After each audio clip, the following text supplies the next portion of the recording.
Hey everyone, Astroforger here. After playing Arknights Endfield for more than 50 hours, here's the one thing you need to know before you jumped in.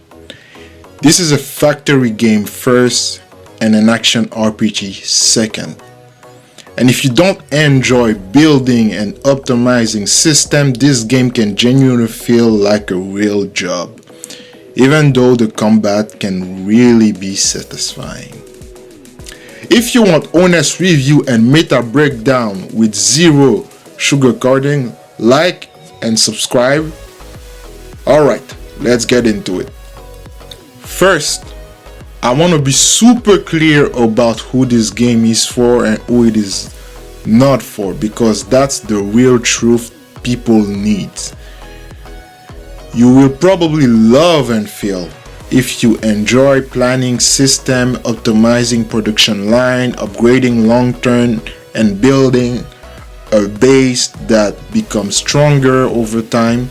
If you like games where you build an engine that powers everything else, Endfield has that.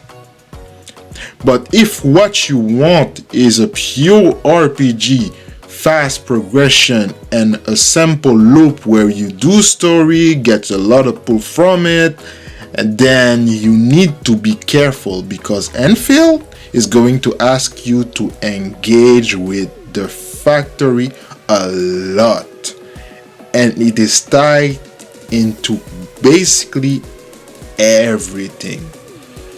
Now for context, I've put over 50 hours. I've progressed the story, explored a lot, spent real time in the factory system, and I've also chased a featured character, the one on banner, Leviathan, and that experience is a big reason why I'm making this review.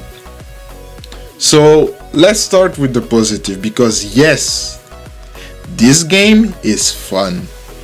It is just come with conditions. First, big pro, Endfield is really polished. The presentation feels premium, the visual looks good, the UI, though you can feel lost, it's still clean. The environment are solid, and general feel of the game is high quality. Even when the game frustrates me, I can't pretend it feels cheap or sloppy. If a game is going to ask you for your time, it needs to feel good to exist in, and Endfield does that. Second pro, the factory system itself is actually good. If you enjoy factory and optimization gameplay, this is a real system. You're planning, routing, scaling, crafting, upgrading, and improving efficiency. And when your production finally clicks, it feels so satisfying. And that's the important part, because the factory isn't side content in Endfield. It is the core of the game. The faster you accept that, the better your experience will be. The third pro, I would say it's the combat. Yes, the combat can be super satisfying. When your team is working, when you're triggering a chains attack, when your rotation flow feels clean, it feels good. There are those moments where Endfield really hits and you're like, okay, this is fun. This is what I wanted. But now we have to talk about the issue, because this is where Endfield can lose a lot of players. And the first big issue is the pool economy and the gacha experience. In my experience, story alone does not give you enough premium currency. Actually, almost give you none. You end up needing to explore a lot, open chests, engage with multiple systems, and yes, the factory ties into that too, because your progression is connected to how well you're building and upgrading your systems. And on top of that, the economy feeling is stingy. The gacha experience itself can pressure you into playing in a way you don't want. Let me explain what I mean. When a banner is live, you have a limited window, and if you're chasing a unit you really want, the game can make you feel like you need to rush. Instead of enjoying the story, taking your time and learning the system naturally, you start thinking, I need to pull, I need currency, I need to squeeze everything I can out of this game right now. And that's exactly what happened to me. I wanted the feature unit, and I'm telling you straight, the system made me feel like I had to rush and optimize everything instead of just enjoying the game at my pace. And that's not what a good gacha system should do. A good system should make you excited. This one makes you stress. Now, the second major issue connected directly to combat, it's team dependency. A lot of characters don't fully feel online unless you have the right partner that enable their mechanics. So the combat is at its best when you're triggering those satisfying chain attack, when you're applying the right state, and when your team is built in a way where everything is flowing.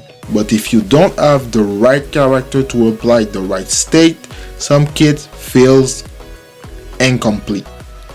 And that's where the game starts to feel like, yeah, the combat is fun, but only if you pull the right pieces.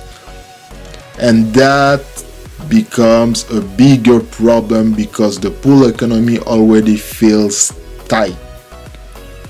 So if you're free to play or a light spender, you can easily end up in a situation where you're missing key partners and your character doesn't feel as fun as it should, and that sucks because the game has the potential to feel amazing, but the structure can block the experience. Now, the third con is simple, but it matters a lot. The fights aren't really that hard, they're just way too long. A lot of boss feel like damage sponge. You're not getting outplayed, you're not struggling mechanically, you're just repeating your loop for longer than it needs to be.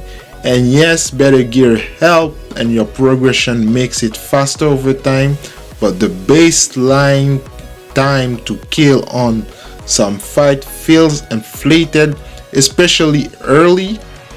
It slows down the pacing and makes the game feels more grindy than it needs to be. So what's the final verdict after 50 hours? Here's my honest answer. If you love factory and optimization gameplay and you don't mind slower progression, then you should play Endfield. You'll probably enjoy it a lot because the system loop is real and the game is polished. If you're here mainly for RPG combat and you expect story to be generous with pulls, then you should be cautious or wait, because the best combat experience can depend on having specific thing piece, and pool economy can feel really rough. And if you hate management system and you want pure combat with fast reward, then I'm being real with you. You probably should skip. The game will annoy you. Now don't get me wrong, I'm still going to play because I genuinely think the game is fun and has big potential, and I do hope it improves over time because the foundation and the potential is there. But I made this video because I didn't want you to waste hours on something that isn't your type of game. Endfield is fun, but not for everyone. If this review helped you in any way, like and subscribe. It really helped this channel. And I want you to ask you a real question. Do you enjoy Factory Loop, or does it ruin the pacing for you? Also comment your roster and what you're stuck on. I'll pick the most common requests and make a guide for them. As always, forge to win.